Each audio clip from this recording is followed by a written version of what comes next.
सरकार ऑफिस में वो एक लड़की थी और वो जो है तो काम करती थी, वहाँ उनके साथ छेड़खानी की गई। किनके द्वारा? भारतीय जनता पार्टी के जिला उपाध्यक्ष के द्वारा। राजनीति में आते हैं, जो जमीनी कार्यकर्ता है वो कुर्सी में पीछे बैठता है। आपको भी पता है, ये सबको पता है कि बिल्कुल पार्टी को इसमें संज्ञान लेना चाहिए। ऐसे लोगों पर चाहे जो भी हो उनमें कड़ी कार्रवाई होना चाहिए। अभी भी जनता को भरोसा नहीं है कि उन पर कोई एफआईआर होगी, और यहाँ तक कि वो एफआईआर तो नहीं होगी, बड़ा मुश्किल है। और अगर कोई गरीब होता है ना, हाँ। अगर कोई गरीब होता तो निश्चित उसके ऊपर एफआईआर इतनी टाइम हो गई होती। आपके पास घर बनाने के लिए जमीन नहीं है, क्या आपके पास किसी भी दुकान, स्कूल या कोई भी बिजनेस करने के लिए जमीन उपलब्ध नहीं है, तो निराश होने की जरूरत बिल्कुल नहीं है। हम आपको दिलाएंगे 200 रुपए वर्ग फीट से लेकर 2000 रुपए वर्ग फीट तक आपको, या इससे भी ज्यादा आपको मिलेगा 6 रूम और 6 फीट की गैलरी का प्लाट मात्र 5 लाख रुपए में, या इससे भी सस्ता। रही बात जमीन की, तो डरिए मत, कोई भी विवाद नहीं, कोई भी झगड़ालू जमीन नहीं, आपको मिलेगा एक ऐसा प्लाट जिस पर होगा आपका राज। आइए आपको जल्द जमीन दिलाते हैं, तो संपर्क करिए सीरी में आवासीय प्लाट या खेती करने के लिए या फिर किसी भी बिजनेस को करने के लिए। तो सीरी में कहीं भी प्लाट लेने के लिए जल्द संपर्क करें 94 24 59 88 78। कबीरा खड़ा बाजार में सबकी मांगे खैर, ना काहू से दोस्ती ना काहू से बैर। यानी कि कबीरा जो है, यानी कि कवि जो है, वो ये चाहता है, वो ये कहता है कि मैं बीच बाजार में खड़ा हूं, यानी कि इस पूरे देश के बीच में मैं खड़ा हूं, लेकिन मेरी किसी से दुश्मनी नहीं है, कोई जाति मेरी दुश्मनी नहीं है, ना आप हमारे दुश्मन है, ना और कोई व्यक्ति हमारा दुश्मन है, लेकिन हमारी किसी से दोस्ती भी नहीं है। यानी कि जो पत्रकार होता है वो किसी से उसकी दुश्मनी भी नहीं होती है, ना दोस्ती होती ना दुश्मनी होती। जो सच होता है बस वही होता है, और वही सच के साथ रवि कुमार होता है। आज फिर से हमारे साथ एक क्राइम स्टोरी सीरी जिले की ऐसी बड़ी वारदात के साथ मैं हाजिर हूं, जहां आपको अवगत करवाऊंगा कि भाजपा जिला उपाध्यक्ष किस तरीके से एक युवती का शोषण करने का प्रयास करते हैं और उस पर हाथ साफ करने का भी प्रयास करते हैं। क्या पूरा मामला है आपको अवगत करवाऊंगा, लेकिन सबसे पहले जो मैंने आपको कह दिया उस बात का भी जिक्र अवश्य आप सोचिएगा और करिएगा कि कबीरा खड़ा बाजार में सबकी मांगे खैर, ना काहू से दोस्ती ना काहू से बैर। हमारा किसी से दोस्ती और किसी से बैर नहीं है, लेकिन लोगों ने जिस तरीके से अब कमेंट करना शुरू कर दिया है, कभी कभी न्यूज में गालियां देना जब शुरू कर दिया है, तो मुझे पता चल चुका है कि सच देखने की हिम्मत सब में नहीं होती है, क्योंकि पक्ष और विपक्ष दोनों होते हैं। जब पक्ष का दिखाता हूं तो विपक्ष जो है, सीधी सी बात है कि वो उस टाइम पर गाली देगा, जब विपक्ष को दिखाऊंगा तो पक्ष गाली देगा। यही हालात सीधी के नजर आते रहे। चलिए आगे देखेंगे। दरअसल एक युवती जो कि प्रेस कार्यालय में काम करती है, जिसका नाम काजल है, यानी कि परिवर्तित नाम है। आपको मैं गौर फिर से कर दूं कि ये नाम जो है वो नहीं लिए जाते असली, इसलिए हमारे पास नकली नाम है, यानी कि जो इसका है परिवर्तित नाम है। फरियादिया काजल जो कि पिता शिव शरण निवासी थाना विलिया के हैं, जो कि वर्तमान में कार्यरत प्रेस कार्यालय में, जो कि कोतवाली थाना अंतर्गत का मामला सामने आया है, जहां काजल स्वयं थाना कोतवाली पहुंचकर आरोपी सुरेश सिंह नामक निवासी थाना जमोड़ी के विरुद्ध इस आशय का प्रस्तुत करती है कि दिनांक घटना 17/4/2025 यानी 17 अप्रैल 2025 को दोपहर 1:40 पर आरोपी द्वारा प्रतिष्ठित प्रेस कार्यालय में आकर गलत नियत से उसका दाहिना हाथ एवं हाथ को छूते हुए पानी की बाटल अपने हाथ में ले लिया एवं बोलने लगा कि मैं तुमसे प्रेम करता हूं तथा मेरा जबरदस्ती, यानी कि काजल ने बताया कि मेरा जबरदस्ती बायां हाथ पकड़कर अपनी ओर खींचने का प्रयास करने लगा। जैसे ही काजल अंदर चली जाती है, तब सुरेश सिंह धमकी देने लगा कि बात किसी को मत बताना, जिसकी रिपोर्ट पर प्रथम दृष्टया अपराध धारा 74, 75, 351(2) बीएनएस की धारा दर्ज हुई और इस पूरे मामले पर सदर कायम कर विवेचना में भी लिया गया है। काजल ने बताया कि आदित्य लोक होटल के सामने प्रेस में कंप्यूटर ऑपरेटर का काम करती है।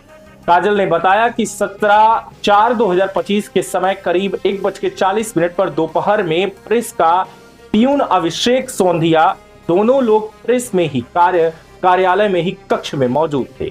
तभी सुरेश सिंह नामक एक व्यक्ति सुरेश सिंह चौहान निवासी जमोड़ी थाना अंतर्गत का प्रेस कार्यालय में आकर कुर्सी में बैठ गया और काजल की तरफ हाथ बढ़ाने लगा। काजल को लगा कि कोई व्यक्ति है जो कि पानी मांग रहा है। उसने पानी का बॉटल उठाया और जैसे ही देने की कोशिश की, तब काजल का जो हाथ है वो बॉटल पकड़ने की जगह पर सुरेश सिंह चौहान ने, जो कि आरोप है काजल का, वो कहती है कि जो सुरेश सिंह नामक व्यक्ति है उसने बॉटल की जगह पर उसका हाथ पकड़ने लगा और ये जो मामला है ये गंभीर बन चुका है।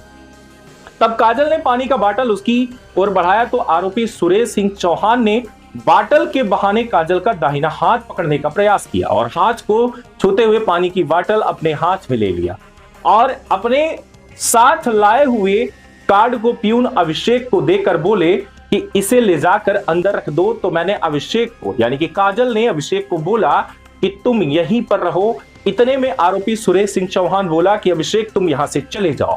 प्यून अभिषेक सौंधिया नहाने के लिए वहां से निकल जाता है। तब यह देखा जाता है कि अब वहां पर मौजूद काजल और आरोपी सुरेश सिंह चौहान ही कार्यालय में मौजूद थे। सुरेश सिंह चौहान जो कि वहां पर काजल से बोलने लगा कि तुम बहुत ही अच्छी लगती हो, प्रेम करता हूं तुमसे। काजल आरोपी सुरेश सिंह चौहान की बात को अनसुना करके अंदर कंप्यूटर कक्ष में जाने लगी। तब आरोपी सुरेश सिंह चौहान ने गलत नियत से जबरदस्ती काजल का बायां हाथ पकड़कर अपनी ओर खींचने का प्रयास करने लगा। तब काजल ने हाथ से धक्का मारते हुए कंप्यूटर कक्ष के अंदर चली गई। तब वह कंप्यूटर कक्ष में लगे कांच के पास आकर खटखटाने लगा और बोला कि यह बात किसी को बताना नहीं, मैं उपाध्यक्ष हूं जिले का और तुम्हारे लिए यह सब ठीक नहीं होगा। जब काजल ने कोई जवाब नहीं दिया तो वहां से चला गया। आरोपी सुरेश सिंह चौहान के उपरोक्त कृत्य से काफी भयभीत होकर रोने लगी काजल। तब काजल ने उस वक्त सारी बातें प्रेस में काम करने वाली नौकरानी दयावती सौंधिया को बताती है। इसके बाद दयावती सौंधिया व काजल सारी बातें प्रेस के संपादक हंसराज दुबे को बताया। काजल काफी डरी और सहमी हुई थी। इस कारण उक्त सारी बातों को लेकर के अपने घर में उसने कोई जिक्र नहीं की। कल रात में जब न्यूज समाचार सोशल मीडिया पर जब चलने लगे तब घर वालों ने देखा, तब पूछा। पिता के पूछने पर सारी बातें अपने माता पिता को उसने बताया। तब उन्होंने काजल को थाने में ले जाकर रिपोर्ट करने को कहा। उनके कहने पर आज दिनांक 21 अप्रैल 2025 को कोतवाली में आरोपी सुरेश सिंह चौहान के खिलाफ, जो कि भाजपा का जिला उपाध्यक्ष था, उसके खिलाफ मामला पंजीबद्ध हुआ है। इस पूरे मामले पर बीएनएस की धारा 74 में, जो कि महिला की गरिमा भंग करने के इरादे से उस पर हमला या आपराधिक बल का प्रयोग करके मामले में दोषी पाए जाने पर कम से कम 1 साल से लेकर के अधिकतम 5 साल तक की जेल की सजा है। वहीं दूसरी धारा बीएनएस की 75 धारा यौन उत्पीड़न में अवांछित शारीरिक संपर्क यौन संबंधों के लिए अनुरोध बिना सहमति के पोर्नोग्राफी दिखाना और यौन संबंधी टिप्पणियां कर शामिल है। इसकी सजा 3 वर्ष तक का कठोर कारावास, जुर्माना या दोनों हो सकते हैं।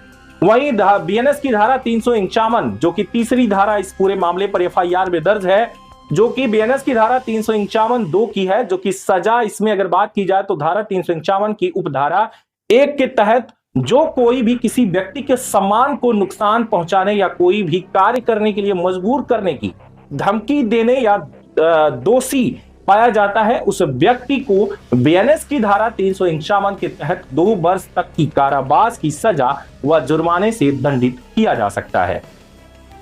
उक्त मामले में सोशल मीडिया से जानकारी पाने के बाद शिवसेना संगठन के प्रदेश उपाध्यक्ष विवेक पांडे के द्वारा 20 अप्रैल 2025 को कोतवाली पहुंचकर युवती से छेड़खानी करने के मामले में कोतवाली थाना प्रभारी को आवेदन सौंपते हुए उन्होंने निष्पक्ष जांच कर मांग कर ऐसे लोगों के खिलाफ विधिक कार्यवाही कर कड़ी से कड़ी सजा की मांग की है। आज किस उपलक्ष्य में आपको कोतवाली जाके शिकायत की? देखिए, लगातार 2-3 दिनों से स्थानीय प्रेस का जो जानकारी आ रही पत्रकार साथियों के माध्यम से कि भाजपा के कोई जिला उपाध्यक्ष हैं जिनके द्वारा पत्रकार जिसमें पत्रकार ऑफिस में वो एक लड़की थी और वो जो है तो काम करती थी, वहाँ उनके साथ छेड़खानी की गई। किनके द्वारा? भारतीय जनता पार्टी के जिला उपाध्यक्ष के द्वारा ये जब कृत्य किया गया तो लगातार 2-3 दिन से पीड़ित परिवार जो पीड़ित लड़की जब जाती वहीं पे जस्ट बीजेपी कार्यालय और बीजेपी कार्यालय में जाके शिकायत करती हैं और विरोध दर्ज करते हैं अपना। वहीं पे बीजेपी द्वारा सिर्फ एक औपचारिकताएं निभाई गई, पार्टी से हटाया गया, पार्टी से निष्कासित कर दिया गया। मेरा मानना है कि अगर उस व्यक्ति द्वारा अगर ऐसा घिनौना अपराध किया गया है तो मामले की जांच कर ठोस कार्रवाई की जाए। किसी भी प्रकार से ये ना रहे कि कल के लिए कि आप बेटी बचाओ और बेटी पढ़ाओ अभियान चलाते हैं। आज जब नारी सुरक्षा, किस तरीके की नारी सुरक्षा की बातें करते हैं, आज जब सत्ता के अभूख में आप सत्ता में रह के लगातार आपने देखा होगा कि सीधी जिले में लगातार ऐसे मामले आते हैं और मामले कब आते हैं, बीजेपी के ही नेता सामने आते हैं। क्या ये नारी सुरक्षा वाली पार्टी है जो लगातार अपनी बातें रखते हैं? मैं इसका कड़ा विरोध करता हूं। वहीं अगर बात की जाए विपक्ष पार्टी की यानी कांग्रेस की, तो कहीं जमीन पर तो नहीं दिखाई दिए, ना ही किसी तरीके से पीड़ित से बात करने की कोशिश की।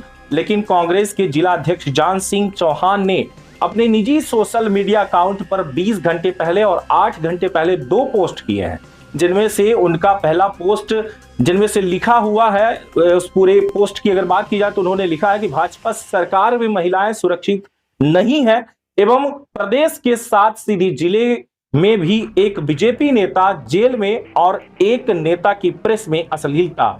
वहीं जिला कांग्रेस कमेटी के अध्यक्ष जान सिंह का इसी से संबंधित पोस्ट में डाला गया बयान समाचार पत्रों में छापे गए कटिंग को भी अपने निजी सोशल मीडिया अकाउंट पर लगभग 8 घंटे पहले उन्होंने साझा किया है।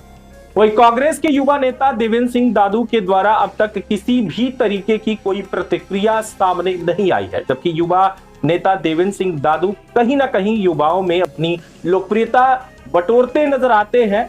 वहीं आज एक पीड़ित युवती के लिए एक शब्द भी सामने नहीं देखने को मिला। यह अगर बात की जाए तो और ना ही घृणात्मक कृत्य पर मौजूदा सरकार जो कि उपाध्यक्ष है जिले के, उस पर किसी भी तरीके से कोई टिप्पणी सामने नहीं आई। आखिर कांग्रेस ने इतनी खामोशी क्यों दिखाई इस मामले पर, यह एक अपने आप में भी बड़ा सवाल उत्पन्न होता है कि आखिर में ये जो कि कांग्रेस लगातार किसी मुद्दे पर धरना प्रदर्शन, पुतला जलाना, अन्य भिन्न ऐसी चीजें कर देती है, वहीं आज देखने को मिल रहा है कि कांग्रेस चुप्पे साधी बैठी है। क्या यहां पर इनको सपोर्ट करना है, या जिस तरीके से सोशल मीडिया पर कई ऐसे कमेंट हो रहे हैं कि चोर चोर मौसेरे भाई, उस तरीके की कोई वारदात है, क्या है ये तो बस आप जाने या जनता जाने। हमारी तो बस रही काम ये कि हम रिपोर्ट दें आपको, तो हमने आपको वो रिपोर्ट दी जो सामने है। रही बात इस पूरे मामले पर, तो आपकी क्या राय है जरूर बताइएगा कमेंट बॉक्स में। हम आपके कमेंट का इंतजार कर रहे हैं। आप गाली दें या प्यार, सब तो हम ही को सहना है, क्योंकि सच दिखाना बहुत बड़ी बात है और सच दिखाएंगे तो गालियों की बौछार, और जो सच जानकर हैरान होते हैं और जिन्हें अच्छा लगता है कि सच सामने आ रहा है, वो हमें सब्सक्राइब करें, बेल आइकन दबाएं और खबरों को अवश्य शेयर करें।